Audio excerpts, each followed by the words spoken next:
Fahrenheit, i libri e le idee.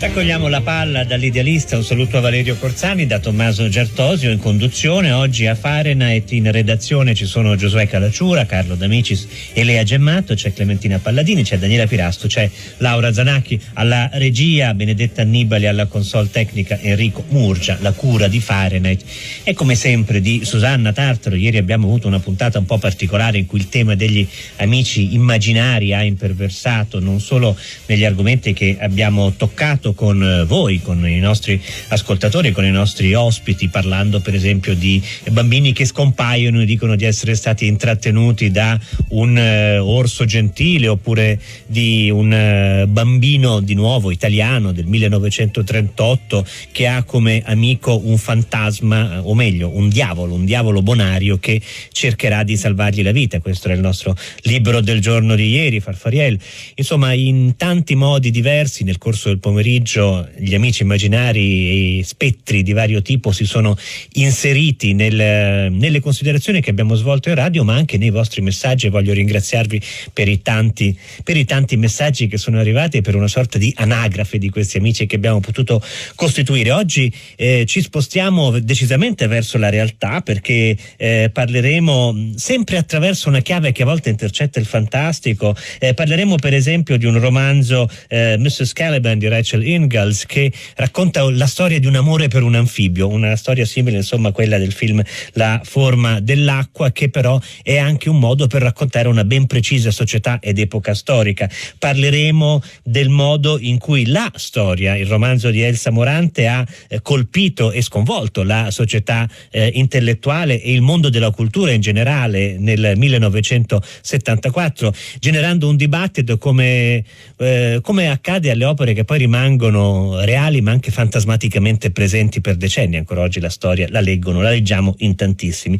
E poi purtroppo ci sono anche i fantasmi veri e propri delle morti sul lavoro, da cui partiamo, perché i dati presentati mostrano che nei primi 30 giorni del 2019 sono già aggiunte 45 nuove morti bianche. Io continuo a usare questa espressione, non penso che sia un'espressione offensiva, penso che anzi sia un'espressione particolarmente efficace. C'è un aumento del 10,1% dei morti nel 2018 rispetto all'anno precedente. È una situazione veramente impressionante e di fronte alla quale ovviamente ci si pone molte domande. Queste domande forse ci aiuterà ad affrontarle la ricerca di una risposta. Cristian Ferrari, buongiorno, benvenuto.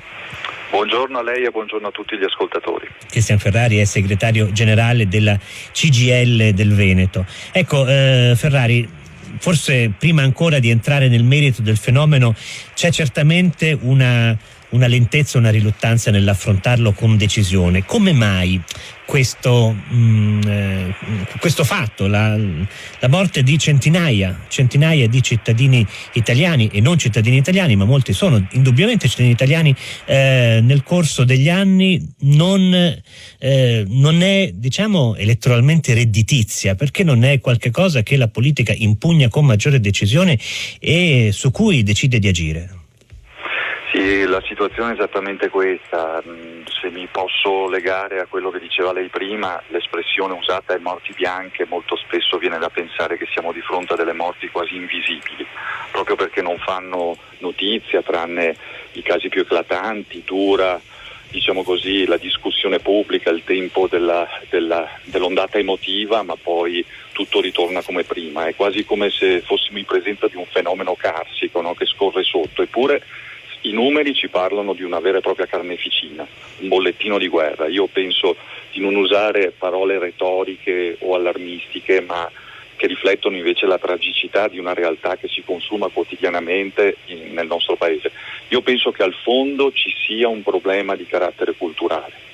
La perdita di centralità del lavoro che ha prodotto, diciamo così, in questi ultimi decenni la sua, diciamo così, come si può dire, quasi è passato sullo sfondo, sul piano legislativo, sul piano delle scelte, ma anche su un piano proprio culturale, del senso comune, dica molto della sottovalutazione, spesso anche dell'indifferenza e del silenzio che caratterizza un fenomeno invece così concreto e così drammatico come appunto l'escalation di morti che ogni giorno si produce nei nostri posti di lavoro. Quello che lei ci ha appena detto, Cristian Ferrari, mi sembra confermato dal fatto che una gran parte di queste morti avviene nelle regioni settentrionali, che sono le regioni dove un tempo la cultura del lavoro e della tutela del lavoro era più forte. Lombardia, il suo Veneto, tra l'altro, che ha il più 33% credo rispetto all'anno scorso, e anche per gli infortuni è in vetta purtroppo alla classifica. L'Emilia sono fra le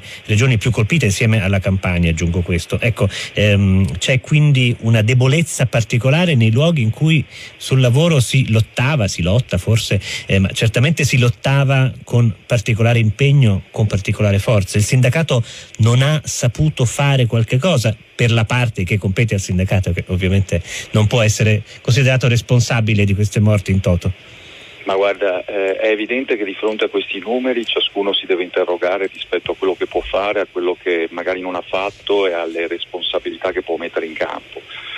Noi nel nostro piccolo qui in Veneto l'anno scorso abbiamo proprio lanciato in concomitanza con la dinamica che avevamo subito colto evidentemente di questo aumento di morti, una grande vertenza generale, una mobilitazione che ha caratterizzato anche il dibattito pubblico della nostra regione, e siamo riusciti a riportare al centro anche dell'agenda politico-istituzionale. Questo ha portato anche alla firma di un patto importante con la Regione Veneto rispetto proprio al tema della salute e sicurezza.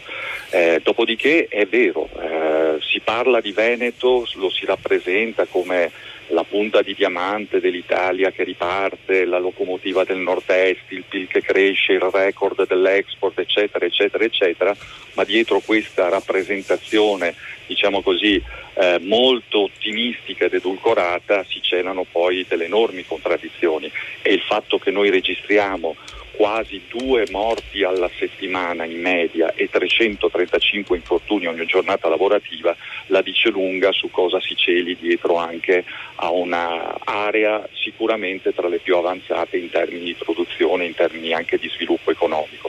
Questo è il punto centrale, bisogna far emergere questa contraddizione e per affrontarla e risolverla serve la responsabilità e serve il ruolo e la funzione dei tanti soggetti che possono contribuire ad invertire questa tendenza.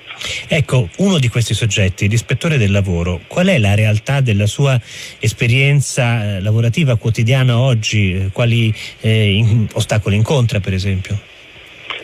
Questo è uno dei punti più critici, il fronte pubblico, quello degli enti, degli organi di prevenzione, di vigilanza e di controllo. Noi abbiamo assistito per le ben note politiche di austerità negli ultimi 15 anni ad un taglio delle risorse particolarmente significativo che è caduto anche sulle funzioni di prevenzione e di controllo. Penso appunto ai servizi ispettivi, lo SPISAL, sono le articolazioni provinciali delle regioni, ma lo stesso INAIL, l'INPS e il Ministero del Lavoro. Le do un numero. In Veneto noi attualmente abbiamo dipendenti di questi servizi ispettivi della regione 140 ispettori. Ecco, la Toscana ne ha 400, con un apparato produttivo che è sicuramente maggiore rispetto a quello toscano. Quindi questo ci parla anche di una responsabilità politica nella programmazione, nelle politiche di investimento delle risorse pubbliche, ed è stato tra l'altro uno dei punti prioritari che abbiamo affrontato nell'avvertenza che abbiamo aperto nei mesi scorsi con la Regione. Abbiamo bisogno di rafforzare gli organici, di assumere, di integrarli per mettere questi organi nelle condizioni di poter esercitare, guardi, non tanto e non solo una funzione repressiva a danni fatti, quanto una funzione preventiva che si svolge sia nell'ispezione diretta e preventiva nei contesti produttivi, ma anche in termini di formazione e di costruzione di quella cultura di prevenzione e di sicurezza che è fondamentale. Quindi questo è sicuramente un punto centrale. C'è un ascoltatore su Facebook che scrive: l'aumento dei morti è segno della ripresa economica. Sarà cinico, ma così stanno le cose. Sintetizzo le sue parole. Ecco, cosa ne pensa? Sì, Non è un caso, io penso che appunto questa escalation, ad esempio parlo il Veneto purtroppo è un osservatorio drammaticamente privilegiato di questo fenomeno qui, e non è un caso che questa recrudescenza di morti bianche coincida proprio con i primi segnali di ripresa dell'economia e della produzione che hanno caratterizzato gli ultimi 2 anni nella nostra regione, ma non solo nella nostra regione. C'è questo, ma poi ci sono delle cause strutturali, le elenco in estrema sintesi, proprio dal mio punto di vista. Primo, noi abbiamo perso un intero ciclo di investimenti nelle imprese negli anni della crisi. Negli anni della crisi si sono tagliati i costi, si sono ridotti gli investimenti e a pagare è stato anche il fronte della salute e sicurezza. E oggi purtroppo con i primi segnali di ripartenza i nodi arrivano tragicamente al pettine.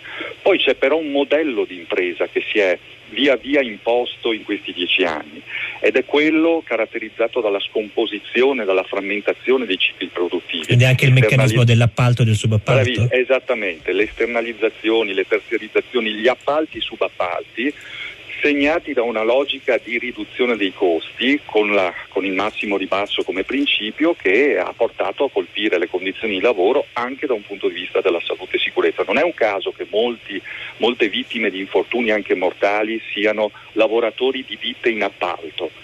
Questo è un altro punto che va affrontato. E poi c'è l'esplosione del lavoro precario, discontinuo, e da questo punto di vista, oltre alle ricadute in termini salariali, di condizioni di lavoro, pesa moltissimo anche sulle condizioni di sicurezza. Parliamoci chiaro, un lavoratore precario non è nemmeno in una condizione di poter rivendicare pienamente i propri diritti rispetto alla sicurezza, è più ricattabile, è più solo e non ha quella continuità di rapporto di lavoro che permette anche percorsi sistematici di formazione sulla prevenzione. Poi abbiamo più in generale, io penso, riprendo il concetto iniziale, l'assenza o l'insufficienza di una cultura della prevenzione e della sicurezza. Qui gioca molto una cattiva cultura di impresa che si vede soprattutto qui nel Veneto. Guardi.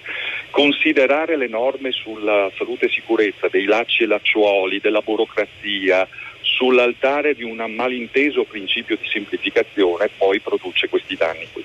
Cristian Ferrari, io le chiedo ancora qualche spiegazione rapida su alcuni aspetti dei dati che possiamo leggere oggi e che possono creare una certa confusione. Ne cito solamente 3. Uno è il fatto che c'è una forte incidenza nella conta delle vittime degli incidenti stradali di chi va o torna dal luogo di lavoro.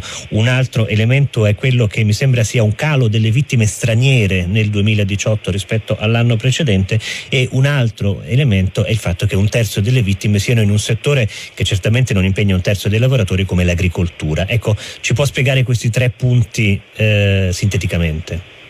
Diciamo il primo è purtroppo una costante.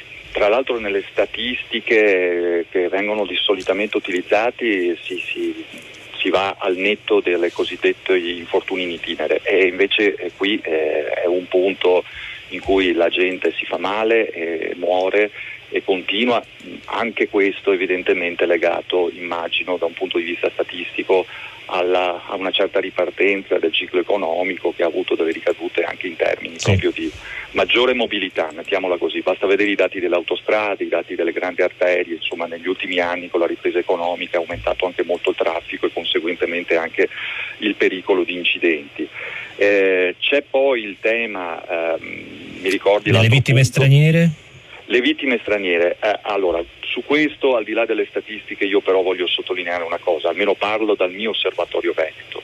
Siccome si parla molto spesso, purtroppo anche a sproposito, della condizione dei cittadini migranti e così via, un tributo di sangue veramente importante che è stato dato, lo è stato dato proprio da questi lavoratori stranieri. Ci sono state delle vicende tragiche anche nella nostra regione, sono balzate anche alla cronaca più nazionale. Forse molte non vengono dichiarate. Non vengono dichiarate, ma qui davvero non c'è colore della pelle, non c'è cittadinanza, non c'è provenienza, anzi molto spesso i lavoratori stranieri si trovano nelle condizioni, diciamo così, di maggior debolezza, e questo porta anche a quel tipo di sovraesposizione lì. Però io vorrei sottolineare un altro aspetto che secondo me è importante. Sono 2 tipologie di soggetti che vengono colpiti in maniera maggiore. I giovani. Nel Veneto l'incidenza degli infortuni sul lavoro dei giovani è di 12 volte maggiore rispetto alle altre fasce d'età, e questo dovrebbe far riflettere. Sì. Evidentemente c'è un problema che riguarda la precarietà, ma c'è un problema della formazione, c'è un problema, diciamo così, che parte anche dalla scuola e da quali tipologie di lavoro si utilizzano per far entrare nel mercato del lavoro i giovani e poi i più anziani. E qui guardate, non la voglio buttare in politica, ma l'aver innalzato in maniera brutale l'età pensionabile è una delle concause, perché non è possibile lavorare in un'impalcatura, in una catena di montaggio o sui campi fino a 70 anni. E poi il tema dell'agricoltura, che è sicuramente uno dei fronti più caldi. E lì secondo me va messo al centro dell'iniziativa di prevenzione e del rilancio di una politica che affronti. Il discorso ovviamente sarebbe molto ampio, qui ho voluto semplicemente suggerirlo. Grazie Cristian Ferrari per essere stato con noi.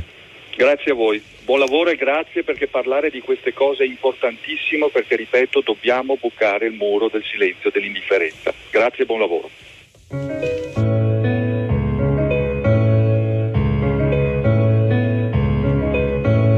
Raindrops on roses and whiskers on kittens, bright copper